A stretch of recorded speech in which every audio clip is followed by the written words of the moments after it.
Hi, welcome to competitive aspirants. నిన్న group 2 hearing అయితే జరిగిందండి రోస్టర్ మిస్టేక్స్ మీద. అయితే ఒక చిన్న వీడియోని రిలీజ్ చేశాను. అంటే ఏమి ముఖ్య పాయింట్ అవి మాత్రమే చెప్పానండి. కాకపోతే కొంతమంది ఏమంటున్నారంటే, అన్న ఏం జరిగిందో చెప్పండి, కొంచెం కొన్ని పాయింట్స్ అన్న మాకు చెప్పండి అంటే, సరే వాళ్ళ కోరిక మేరకు ప్రతి ఒక్కరికి అంటే ఏ పాయింట్స్ ఏంటి ఏం జరిగిందో అని వివరించాలని అడిగారు. సరే వివరిస్తానండి. నిన్నైతే గ్రూప్ 2 సంబంధించి హీరింగ్ జరిగిందండి. కేసు ఫైల్ చేసిన తర్వాత చాలా రోజుల తర్వాత ఇంతసేపు హీరింగ్ జరగటం ఇదే ఫస్ట్ టైం. ఆల్మోస్ట్ 1 అవర్ దాకా జరిగిందండి. పిటిషనర్స్ తరపున అడ్వకేట్స్ చాలా బలంగా వాదనలు జరిగాయండి. అయితే ఏ కేసుకి అయితే కౌంటర్ ఫైల్ చేశారో ఆ కేసు మీద మాత్రమే హీరింగ్ జరిగింది. అయితే గవర్నమెంట్ తరపు నుంచి ఏజీ గారు అయితే అటెండ్ కాలేదండి. మన పిటిషనర్స్ తరపున ఉన్నవారు మాత్రమే ఏంటి ఏమి అనేది క్లియర్ కట్గా జడ్జి గారికి 1 అవర్ ఎక్స్ప్లెయిన్ అయితే చేయటం జరిగింది. పాయింట్ నెంబర్ 1, జడ్జి గారు ఫస్ట్ పిటిషనర్స్ తరపున ఉన్న అడ్వకేట్స్ గారిని ఒక క్వశ్చన్ అడిగారు.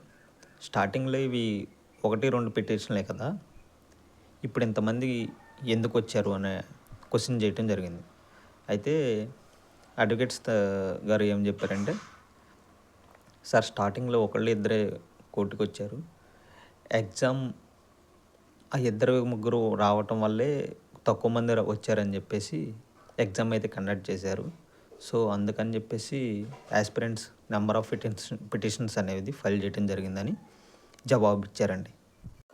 పాయింట్ నెంబర్ 2, మరి ముఖ్యంగా రిజర్వేషన్ గురించి అడ్వకేట్స్ గారు వివరించడం జరిగిందండి. రిజర్వేషన్లో హారిజంటల్ వర్టికల్ గురించి వివరించడం జరిగింది.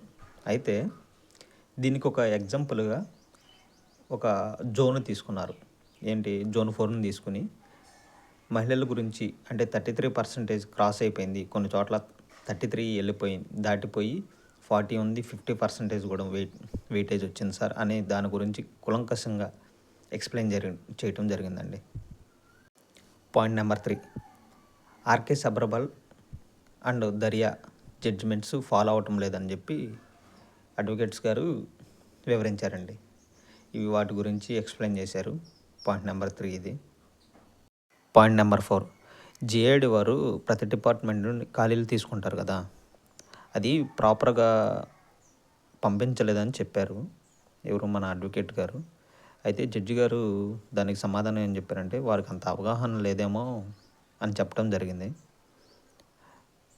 పాయింట్ నెంబర్ 5, రిజర్వేషన్ అనేది క్యాడర్ బేస్ తీసుకుంటున్నారా లేదా వేకెన్సీ మీద తీసుకుంటున్నారా అనేది కూడా కొంచెం ఆ పాయింట్ని కూడా రైజ్ చేయడం జరిగింది.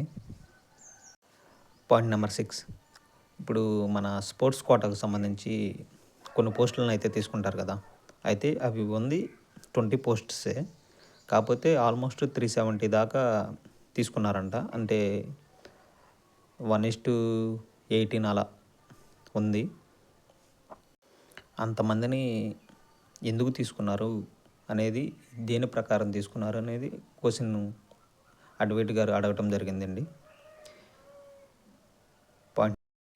పాయింట్ నెంబర్ 7, అంటే గవర్నమెంట్ వారు ఒక లెటర్ పంపించారు కదా, ఏది ఎగ్జామ్ పోస్ట్ పోన్ అవ్వాలని చెప్పేసి జిఏడి నుంచి, అది పిఎస్సికి పంపించారు కదా, దాని గురించి కూడా వివరించడం జరిగింది.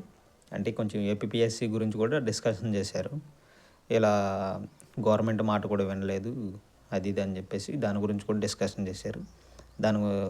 ఆ పాయింట్ కూడా రైజ్ చేయడం జరిగింది. ఇదండి హీరింగ్లో ముఖ్యమైన పాయింట్స్, వీటి మీద ఎక్కువ జరిగింది. 1 అవర్ జరిగింది ఆల్మోస్ట్. అయితే నెక్స్ట్ హీరింగ్ వచ్చేసరికి 16వ తారీఖున జరుగుతుంది. ఏజీ గారు అయితే అటెండ్ కాలేదండి.